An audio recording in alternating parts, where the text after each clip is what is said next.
As the military presence is growing, so is the backlash. Tensions reaching a boiling point. We saw this video during Saturday's march to the White House, with protesters carrying banners reading "No fascist takeover of D.C." and "No military occupation," while chanting "Free D.C."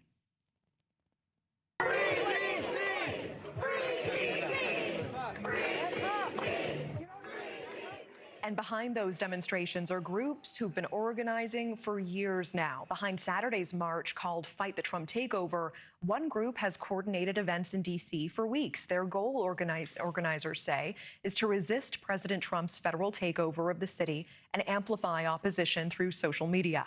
They are one of the most visible in the district, Refuse Fascism, and they've been leading anti-Trump demonstrations since 2016. But who is behind this group? And what are their goals? Who funds them? NewsNation's Mills Hayes is investigating this for us tonight. Mills.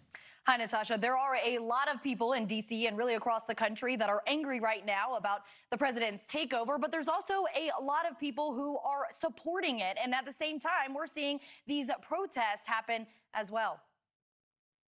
Free D.C. Free D.C. A couple thousand people marched through the streets of D.C. The fascist takeover must be stopped. The protest planned in part by Refuse Fascism. The protest was it was joyous. A group formed after President Trump was elected in 2015 launched impeachment campaigns during his first term. They reformed as an activist organization in January. Refuse Fascism has two main demands. The first one is really our stand. We say, in the name of humanity, we refuse to accept a fascist America. Second, that the Trump fascist regime must go.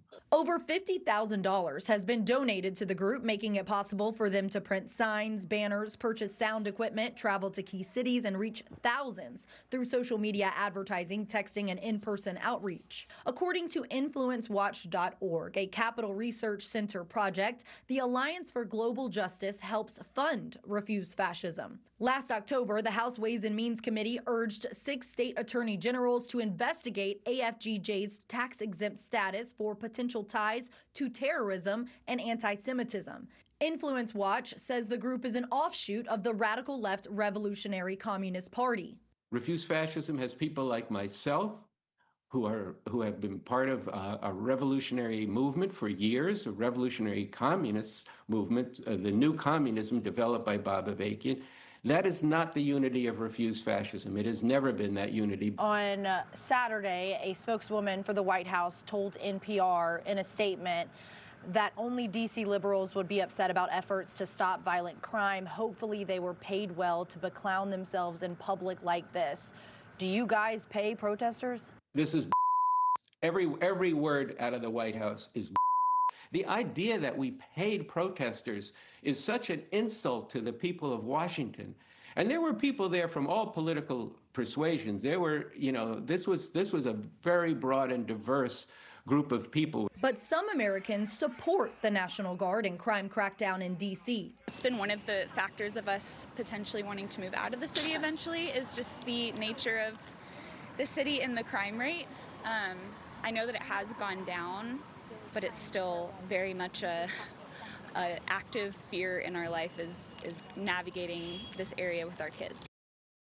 Refuse Fascism has another protest planned for November 5th, where they're calling on all the other people to join them there as well. Natasha. All right, Mills Hayes with that. Thank you. Thank you for watching. Subscribe below and download our NewsNation app right now on your phone, and you will get fact-based, unbiased news for all Americans.